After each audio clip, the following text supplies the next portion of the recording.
Good morning, students. Today we start from the next lecture. All the different physical properties related to the p block elements. Now we discuss about electron gain enthalpy. जैसा कि आपको बता रखा है कि electron gain enthalpy क्या होती है. The amount of energy required to add an electron in a outermost shell which belongs to outer shell of a gaseous isolated atom. इसे हम कहते हैं इलेक्ट्रॉन गेन एंथैल्पी. आपको एग्जांपल दे रखा है यहाँ पे. ओ एटॉमिक नंबर जो होता है 8 और इसका कन्फिगरेशन होता है 2 6. अगर इसको कितने चाहिए electron? 2 electron. Each and every atom of an element do not lose or gain electron all together. They gain or lose electron one by one. Likewise in that case oxygen को 2 electron चाहिए. In first case electron is added. First electron is going to add. The energy involve is called as electron gain enthalpy first energy. After gaining it achieve negative sign, then again add 1 electron. It will called as second enthalpy, and here is completely filled. Electron gain enthalpy second. It means कि we are discussing कि how the energies involved in adding electron. Again I have given example F. F have 9 atomic number. Electronic configuration is 2 and 7. It means it required only 1 electron. तो देखिए topic दे रखा है F plus 1 electron is equal to F negative. तो अगर आपसे वो teacher पूछे which have more energy requirement, तो मैं कहूँगा oxygen have more requirement of energy than fluorine, because fluorine have only 1 electron to complete its outermost electronic configuration. Next बेटा आपको नीचे लिखा नोट. यहाँ पे आपने बड़े ही ईमानदारी सीखना है मतलब क्या है. It is a conceptual question. आपके लिए क्वेश्चन है. Whenever we are adding an electron in a outermost shell of an atom of an element, the energy is always release. That energy is always taken in negative. But when we add the second electron in a same atom, due to interelectronic repulsion, the energy is being absorbed, that is given by positive value. So here is questions comes out, why the second electron gain enthalpy of oxygen is taken as positive. तो यहाँ पे आपको example दे रखा है, मैंने कुछ example दे रखा है यहाँ पे भी. सेकंड पॉइंट, अगर आपका इलेक्ट्रॉनिक कन्फिग्रेशन हाफ फिल्ड है, if any atom of an element have half filled or full filled stable electronic configuration, then the amount of electron gain enthalpy will be high. Means it is not possible to add electron easily, it will be add by hardly. तो यहाँ पे आपको एक property दे रखी है कि जैसे ही हम electron gain enthalpy, we are calculating electron gain enthalpy in negative term. तो जैसे ही हम टॉप टू बॉटम मूव करेंगे तो ये नेगेटिव साइन वैल्यू है बढ़ती जाएगी. According to mathematical terms negative value is the smallest value. मगर मैं यहाँ पे बोल रहा हूँ वैल्यू जो नेगेटिव है, वैल्यू जो नेगेटिव है वो वैल्यू बढ़ती है. क्यों बढ़ती जाएगी? कि if the size of element goes on increasing, अगर समझ लो साइज बड़ा है तो we can easily add the electron in a outermost shell and that possess more negative value.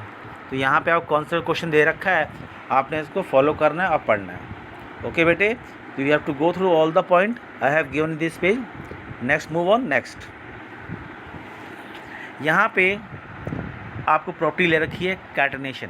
Next property, catenation is a property of an element to undergo self linkage forming a long chain. यानी आपके लिए simple सी बात है, property of self linkage is known as catenation. Catenation का मतलब क्या होता है? कैटनेशन चेन कब बनती है? Like example S-S and P-P. Sulphur bonded with sulphur and phosphorus bonded with phosphorus possess high bond strength और possess a high bond dissociation energy.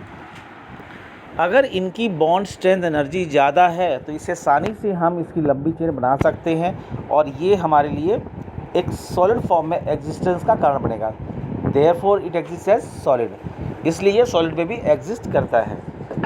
यहाँ पे नेक्स्ट लिखा है कि अब तुमसे कोई क्वेश्चन पूछता है कि YnOF do not form A chain, तो यहाँ पे आंसर आता है बेटा कि NOF, क्या बेटा बोला, यहाँ पे ये रीज़न लिया पॉइंट का, यहाँ पे 3 जो एलिमेंट मेंशन किए हैं, due to small size and more electronegative they do not form a long chain, moreover they are small size, they undergo mutual sharing, और म्यूचुअल शेयरिंग कारण से ये चीज़ जो है कभी भी कैटेनेशन की प्रॉपर्टी को शो नहीं करती है।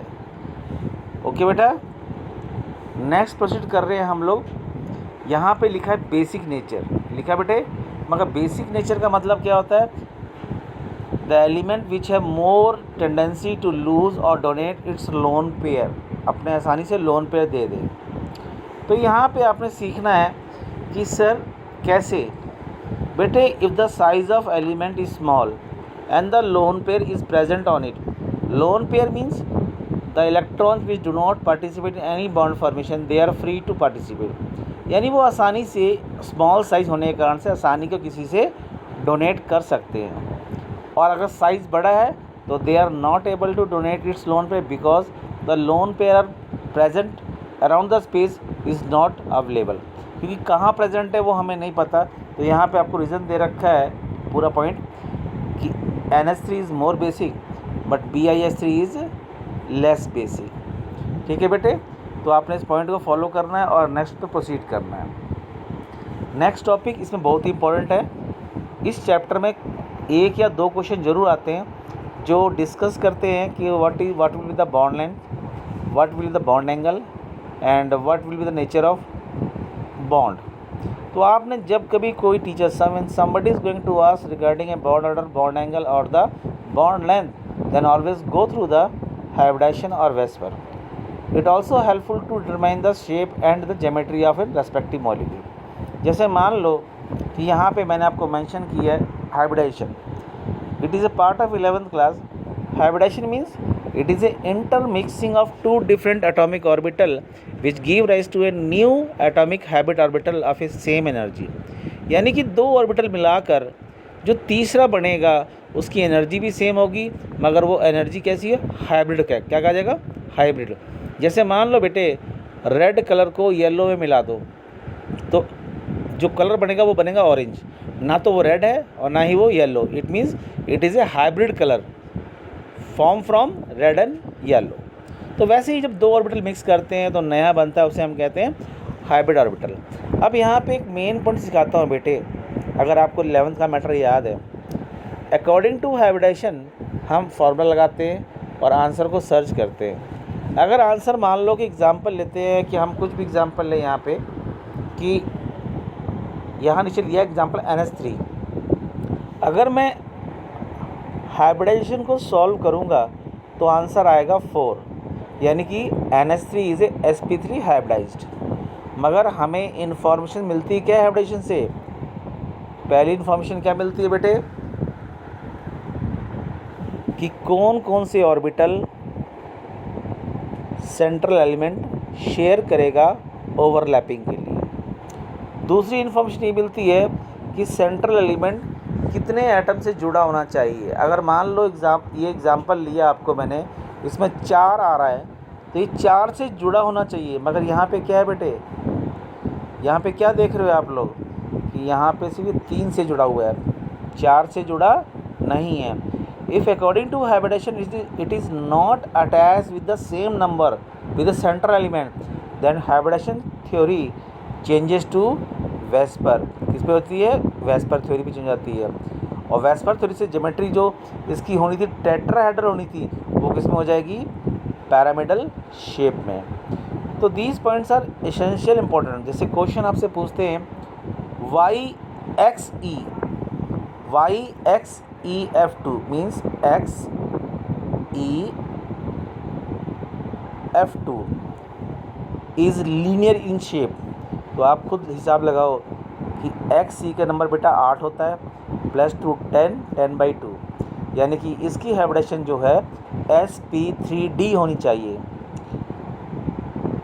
आंसर कितना रहा 5, यहाँ जोड़ा कितने से 2 से, यानी कि 3 वहाँ पे क्या है बेटे लोन पेयर, क्या है बेटे वहाँ पे 3 क्या है लोन पेयर। तो ज्योमेट्री और शेप क्या होगी change, then it will be form a linear instead of trigonal bipyramidal it will form a linear shape. ऐसे कई एग्जाम्पल पी ब्लॉक में हैं जिसको आपने प्रैक्टिस करना है and go through the topics. Next आपका है इलेक्ट्रॉन की एंथैल्पी। ये आपको सब मैटर में आपको पीडीएफ बना के भेज रहा हूँ जिससे आपको आसानी होगी, आप इसको फेयर करें। वो समझाने के लिए मैंने एक शॉर्टकट तरीका लिया था। इस पीडीएफ फाइल में रेस्ट ऑफ आपको सारे क्या मिल जाएंगे, क्वेश्चन के साथ एग्जाम्पल के साथ मिल जाएंगे। And thinking that each and every aspect is important for you for the examination. Thank you and have a nice day.